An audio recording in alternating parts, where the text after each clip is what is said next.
Hello বন্ধুরা, তোমরা সবাই কেমন আছো? আশা করি তোমরা সবাই খুব ভালো আছো। আমিও খুব ভালো আছি। শুভ চতুর্থীর অনেক অনেক অনেক শুভেচ্ছা। আমি জানি আমার ভিডিওটা তোমাদের কাছে শেয়ার করতে করতে অনেক দিন হয়ে গেলো। আসলে ছিল আমার অফিস, তার উপরে আমার ছিল শরীর খারাপ, তাই জন্য কোনো কিছু করে আর আমার তোমাদের সাথে ব্লগটা শেয়ার করে ওটা হয়নি। তার জন্য অনেক অনেক অনেক সরি। তো আমরা চতুর্থীর দিন থেকে কিন্তু প্যান্ডেল দেখা শুরু করে দিয়েছি। অফিস থেকে বেরিয়েছি আমি, সৌরদীপ, দিকে বোন, মা বাড়ি থেকে এসছে। তো বেটি একটুখানি সাজুগুজু করে নিয়েছি। এখন চলে এসেছি শ্রীভূমি প্যান্ডেল দোকান। অনেকদিন ধরে ভিডিওতে দেখছিলাম, মানে ফেসবুকে দেখছিলাম, সাংঘাতিক ভিড় হচ্ছে। এবার ওভাবে তো সময় করে আসা হচ্ছিল না। কারণ চতুর্থী যখন শুরুটা শ্রীভূমি থেকে করে, যদি আমরা প্যান্ডেল ওপেনটা শ্রীভূমি থেকে শুরু করি, এটা প্রত্যেক বছরই করি, এবছরও তার ব্যতিক্রম কিছু হয়নি। তো আমি জানি তোমরা ইতিমধ্যে সবাই দেখে নিয়েছো শ্রীভূমি প্যান্ডেল, প্রতিমা সবাই দেখেছো। তবুও আমি আমার ভিডিওর মাধ্যমে তোমাদের সবার সাথে আমি সবটা শেয়ার করবো।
বেশ অনেকটাই রাত হয়ে গেছিল, তাই দেরি না করে শ্রীভূমি থেকে বেরিয়ে আমরা যে ড্যাফোডিল নার্সিংহোম আছে ঠিক তার সামনে একটা ছোট্ট ফুডকার্ট মতন ছিল, যেখানে ওরা কিন্তু খুব সুন্দর করে, খুব পরিষ্কার পরিচ্ছন্নভাবে ওরা প্রত্যেকটা খাবার তৈরি করছিল। আর আমি ভাবলাম পুজোর সময় এত সুন্দর মেনটেন করে তো খাবার পাওয়া যাবে না, তা আবার স্ট্রিট ফুড, তো তাহলে এখান থেকে ট্রাই করা যাক। তো আমরা এক এক করে কিন্তু বেশ অনেক খাবার নিয়ে নিয়েছিলাম, আর প্রত্যেকটা খাবারই কিন্তু ভীষণ ভালো ছিল।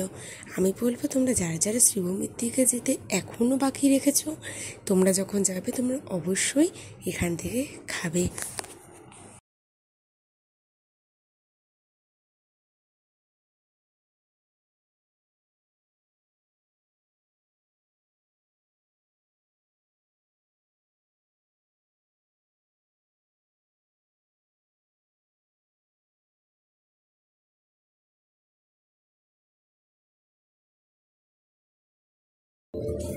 শ্রীভূমি দেখা শেষ, একটু খাবার কিছু খেয়ে নিয়েছি। এবার আমরা চলে এসেছি লেকটাউন অধিবাসী বৃন্দ। আমি বলে দিই লেকটাউন থানা, দাঁড়াও দেখিয়ে দিই তোমাদেরকে। এই হলো লেকটাউন থানা, ওই যে সামনে যে লাইটিংটা, ওখানেই কিন্তু পুজো। তো চলো, যে দেখো কি সুন্দর সাজিয়েছে, তো চলো যাওয়া যাক। আলোক ও ধ্বনি তারামা ইলেকট্রিক, কৃষ্ণনগর। স্পর্শ অডিও স্টুডিও, অনুদান ও চাঁদা বিজ্ঞাপন।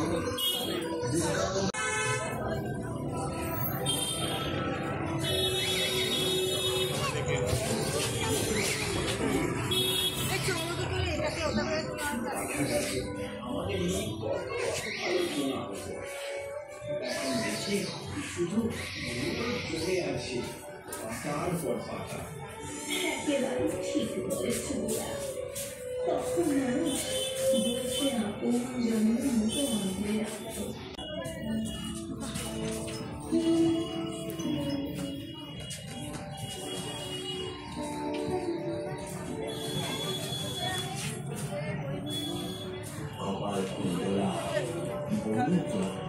আজকাল আমাদের আর কে মনে রাখে?